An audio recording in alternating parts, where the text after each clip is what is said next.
Sécurité routière au Togo.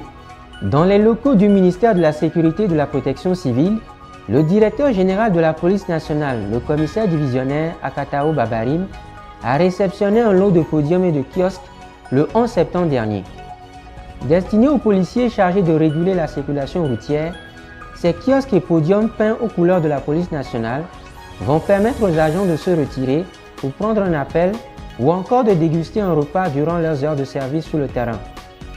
Par ailleurs, ces kits et podiums qui mettent à l'abri des intempéries les policiers sur les différents carrefours servent aussi d'outils de sensibilisation aux usagers de la route dans le cadre de la sécurité routière. Cérémonie de l'excellence académique édition 2025.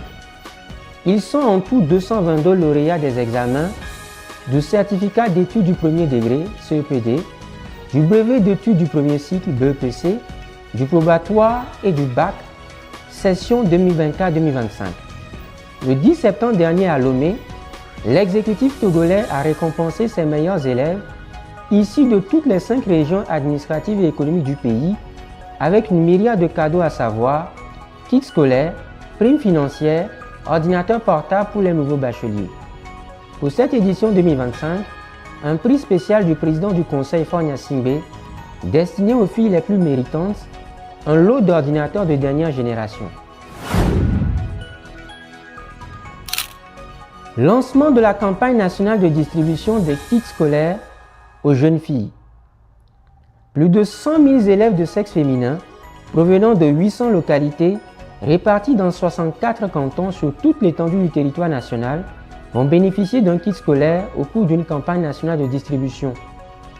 Le coup d'envoi de cette campagne nationale a eu lieu à Djéméni, une localité située dans la préfecture de Rao, la région des Plateaux, le 9 septembre dernier par la gouverneure du Togo auprès du Fonds monétaire international FMI et de la Banque mondiale Sandra Johnson.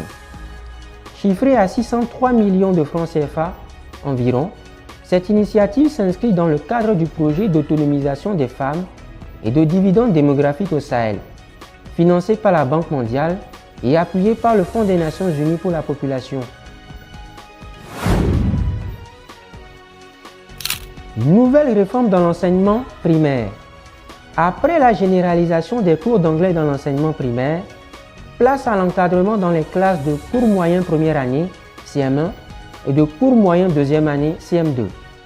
En effet, à compter de la rentrée scolaire 2025-2026, ce sera 2 enseignants à raison de l'un pour les lettres et l'autre pour les sciences qui vont dispenser les cours dans les classes de CM1 et de CM2. L'annonce est parue dans une note circulaire du 10 septembre dernier, signée par le ministre des Enseignements primaires et secondaires, le professeur Dodi Kokoroko. La lutte contre la corruption s'invite dans le milieu scolaire.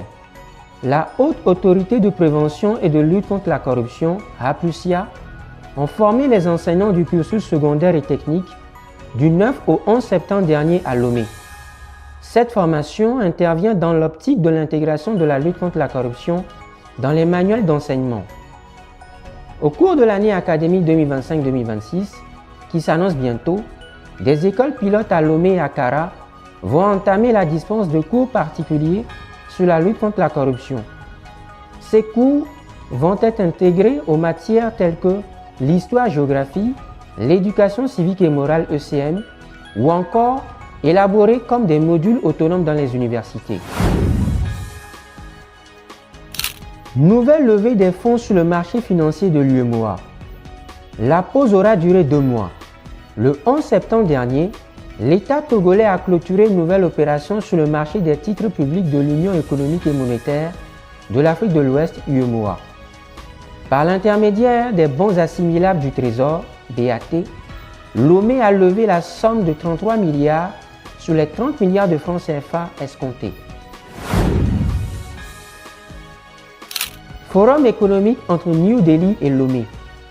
La date précise de la tenue à Lomé du forum économique entre l'Inde et le Togo n'est pas encore officiellement connue.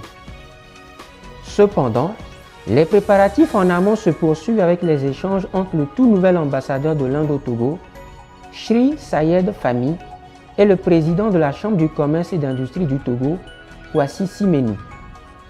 Dans les locaux de la dite Chambre du commerce et d'industrie à Lomé, les deux personnalités ont passé en revue le rapprochement des opérateurs économiques privés des deux pays, l'accroissement des investissements dans divers secteurs, notamment l'annonce de l'arrivée prochaine d'une firme indienne pour appuyer le développement de l'agropole de Kara. Page internationale de ce Shanghai 7. Le pays des hommes intègres supprime les frais de visa aux ressortissants africains. C'est une nouvelle qui devrait réjouir bon nombre de pays africains. En effet, à l'issue du Conseil des ministres du 11 septembre dernier au palais de Kosiam à Ouagadougou, la capitale burkinabé, le gouvernement a abrogé les frais de visa pour tous les ressortissants et toutes les ressortissantes de l'ensemble des pays africains. En clair, les procédures administratives relatives aux demandes de visa d'entrée au Burkina Faso demeurent inchangées. Seuls les frais de visa ne vont plus y figurer. Emmanuel Macron nomme un nouveau Premier ministre. Il a été maintes fois annoncé comme un prétendant sérieux au poste de Premier ministre. Depuis le 9 septembre dernier, c'est désormais officiel, Sébastien Lecornu, ministre français sortant des armées, est devenu le nouveau Premier ministre de l'Hexagone. Ainsi en a décidé le chef de l'État français, Emmanuel Macron. Rappelons que cette nomination est intervenue à la suite de la chute du gouvernement de François Bayrou, provoquée par un vote de confiance défavorable de l'Assemblée nationale le 8 septembre dernier. Nouveau revers judiciaire pour le locataire de la Maison Blanche. Le président des États-Unis d'Amérique, Donald Trump, est loin d'avoir fini avec les affaires judiciaires. Une cour d'appel de New York a confirmé le 8 septembre dernier la condamnation du milliardaire républicain prononcée en janvier 2024 par un jury populaire pour des faits d'attaque continue sur les réseaux sociaux à l'encontre de la journaliste et ancienne chroniqueuse du magazine Elle, Jean Carroll. L'ex-magnat de l'immobilier aux États-Unis va devoir donc payer la somme colossale de 83 300 000 $ américains. Meurtre de l'activiste politique ultra-conservateur Charlie Kirk. C'est un coup dur pour la droite républicaine américaine et singulièrement pour le président des États-Unis d'Amérique, Donald Trump. Le cofondateur du mouvement politique Turning Point USA, Charlie Kirk, réputé très proche du courant politico-idéologique Make America Great Again, MAGA, de Donald Trump, a été abattu lors d'un meeting au sein d'une université dans l'État de Utah le 10 septembre dernier. Le FBI est toujours à la recherche de l'assaillant ayant mis fin à la vie du jeune activiste politique ultra-conservateur de 31 ans et dont l'assassinat a ému les États-Unis. L'ex-président Jair Bolsonaro condamné lourdement par la justice brésilienne. Plus de 27 ans de prison contre Jair Bolsonaro, l'ancien président brésilien, pour tentative de coup d'État. Ainsi en a décidé la première chambre du tribunal suprême fédéral, la plus haute juridiction du pays. 7 de ses plus proches collaborateurs, considérés comme les cerveaux du coup de force manqué, n'ont pas non plus été épargnés, loin de là. Ils ont écopé des peines oscillantes entre 2 et 26 ans de prison.